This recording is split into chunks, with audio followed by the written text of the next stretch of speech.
નમસ્કાર, હું છું માર્ગી. આપની સાથે હેડલાઇન્સમાં જોઈએ કેટલાક મહત્વના સમાચાર. હિમાચલ પ્રદેશના લાહૌલ સ્પીતિ જિલ્લાનું ગીવ ગામ આઝાદી પછી પહેલીવાર મોબાઈલ નેટવર્ક સાથે જોડાયું છે. ગ્રામજનોને હવે મોબાઈલ પર વાત કરવા માટે 8 કિલોમીટરની મુસાફરી નહીં કરવી પડે. વડાપ્રધાન શ્રી નરેન્દ્રભાઈ મોદીએ ગ્રામજનો સાથે વાત કરીને ગીવના મોબાઈલ નેટવર્ક સાથે જોડાવા બદલ અભિનંદન પાઠવ્યા હતા.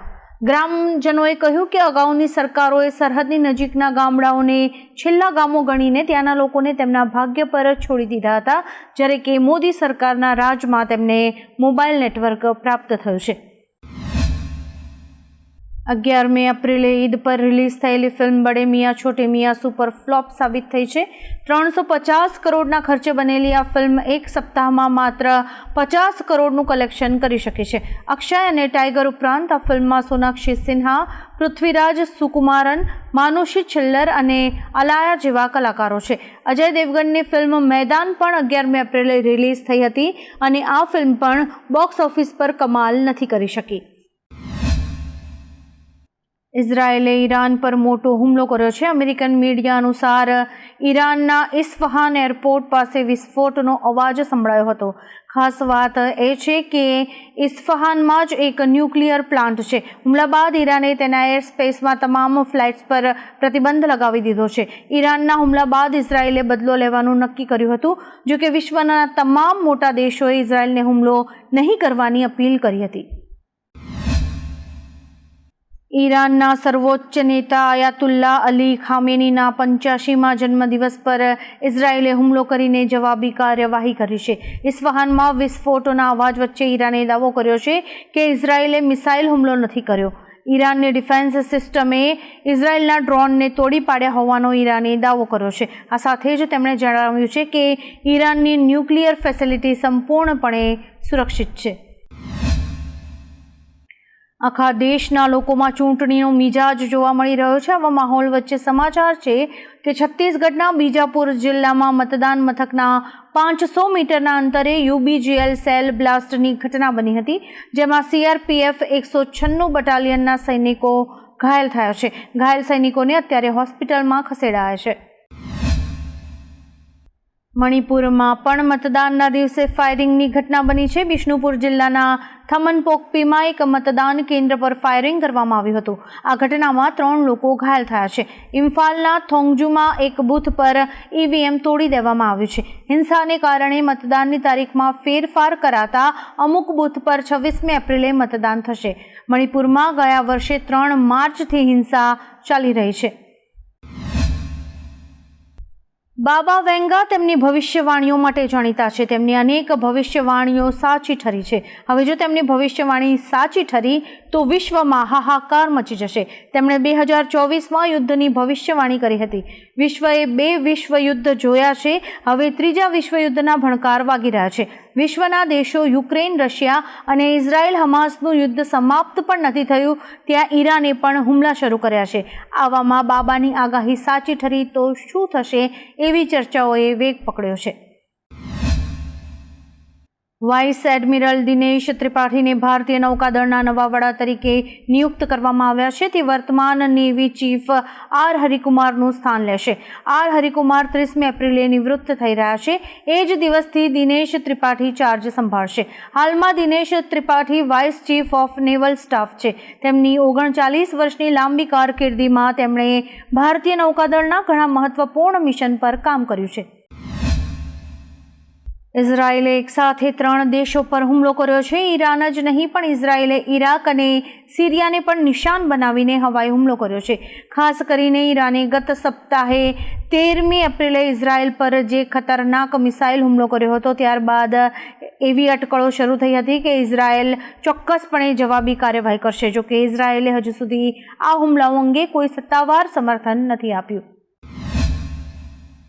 પોરબંદરના કોંગ્રેસના ઉમેદવાર લલિત વસોયાએ ચૂંટણી માટે મતદારો પાસે રૂપિયા માંગ્યા છે. તેમનો મતદારો પાસે નોટ અને વોટ માંગતો વિડીયો સામે આવ્યો છે, જેમાં તેમણે કહ્યું છે કે કેન્દ્ર સરકારે કોંગ્રેસના ખાતા સીઝ કર્યા છે ત્યારે અમારી પાસે ફંડ જ નથી. હું પોરબંદર લોકસભાનો કોંગ્રેસનો ઉમેદવાર છું અને મારી પાસે પૂરતું ફંડ નથી, એટલે મતદારો પાસેથી 10-10 રૂપિયા માંગુ છું. હું 26 બેઠકના 52 ઉમેદવારોમાંથી સૌથી ઓછી મિલકતવાળો ઉમેદવાર છું. અમદાવાદના અસારવા વિસ્તારમાં આવેલી દાદાહરીની વાવ પાસે રેલવેની દિવાલ ધસી પડવાની એક ઘટના બની હતી. આ ઘટનામાં કુલ 5 લોકો દિવાલ નીચે દટાયા હતા. 2 લોકોના ઘટના સ્થળે જ મોત નીપજ્યા હતા અને 3 લોકોને સારવાર અર્થે 108 મારફતે હોસ્પિટલ ખસેડાયા હતા. આ ઘટનાની જાણ થતાં જ ફાયર બ્રિગેડની ટીમ ઘટના સ્થળે પહોંચી હતી અને બચાવની કામગીરી હાથ ધરી હતી. દેશના 21 રાજ્યોમાં મતદાન પ્રક્રિયા હાથ ધરાઈ છે અને લોકોએ દેશના આ પર્વમાં ભારે ઉત્સાહ દાખવતા પોતાનો મત આપ્યો છે.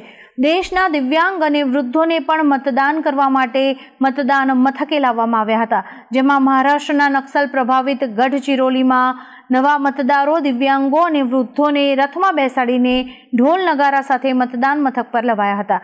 દિવ્યાંગો અને વૃદ્ધોએ ઉત્સાહભેર પોતાનો મત મતદાન પેટીમાં બંધ કર્યો હતો. રશિયાનું સુપરસોનિક બોમ્બર Tu-22M3 સ્ટેવરોપોલ પાસે ક્રેશ થયું છે. તે લાંબા અંતરનું સુપરસોનિક બોમ્બર એરક્રાફ્ટ છે, જેનો ઉપયોગ રશિયા યુક્રેન યુદ્ધમાં પણ કરી રહ્યું છે.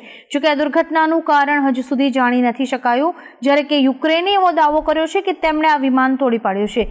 અત્યારે રશિયન અધિકારીઓ આ અકસ્માતની તપાસમાં લાગેલા છે. અમેરિકામાં રહેતા અને મૂળ ઉપલેટાના વતની નરેશભાઈ સોલંકી કેલિફોર્નિયાના સેરિટોસ સિટીના સતત 3જી વાર મેયર બન્યા છે. તેઓ સોરઠિયા આહિર સમાજમાંથી આવે છે અને ઘણા વર્ષોથી કેલિફોર્નિયામાં સ્થાયી થયા છે. તેઓ 2007થી 2015 સુધી પ્લાનિંગ કમિશનરની પોસ્ટ ઉપર રહ્યા હતા. 2015માં સેરિટોસ સિટી કાઉન્સિલમાં ચૂંટાયા હતા અને 2020માં પણ ફરીથી ચૂંટાયા હતા. 2016 અને 2018માં મેયર પ્રોટેમ અને 2019 અને 2020માં તેઓ મેયર બન્યા હતા. આમ અમેરિકામાં પણ હવે ગુજરાતીઓનો દબદબો ધીમે ધીમે છવાઈ રહ્યો છે. સારા અલી ખાન અને આદિત્ય રોય કપૂરની આગામી ફિલ્મ મેટ્રો ઇન દિનોની રિલીઝ ડેટ ફરી બદલાઈ ગઈ છે. પહેલા ફિલ્મ 29મી માર્ચે રિલીઝ થવાની હતી, પછી તેને બદલીને 13મી સપ્ટેમ્બર કરવામાં આવી હતી. હવે આ ફિલ્મ 29 નવેમ્બરે સિનેમાઘરોમાં રિલીઝ થશે. ડિરેક્ટર અનુરાગ બાસુએ આ જાણકારી આપી છે. આ ફિલ્મમાં અનુપમ ખેર, નીના ગુપ્તા, પંકજ ત્રિપાઠી અને અલી ફઝલ સહિત ઘણા સ્ટાર્સ જોવા મળશે. રાજ્યના હવામાન વિભાગે નવી આગાહી કરી છે. તે અનુસાર આવનારા 7 દિવસ વાતાવરણ સૂકું રહી શકે છે. પવનની દિશા બદલાતા તાપમાનમાં ઘટાડો થશે, જેનાથી લોકોને ગરમીમાં રાહત મળી શકે છે. અત્યારે રાજ્યમાં દક્ષિણ પશ્ચિમથી દક્ષિણની હવા ચાલી રહી છે, જેની અસર છે. આપણે જણાવી દઈએ કે અત્યારે તો રાજ્યના ઘણા શહેરોમાં 40 ડિગ્રીની આસપાસ તાપમાન નોંધાયું છે, જ્યારે કે અમરેલી 42 ડિગ્રી સાથે સૌથી ગરમ રહ્યું છે. આવા જ કેટલાક રસપ્રદ સમાચારો નિહાળવા માટે અમારી YouTube ચેનલને લાઇક, શેર અને સબસ્ક્રાઇબ કરો અને જોતા રહો હેડલાઇન્સ.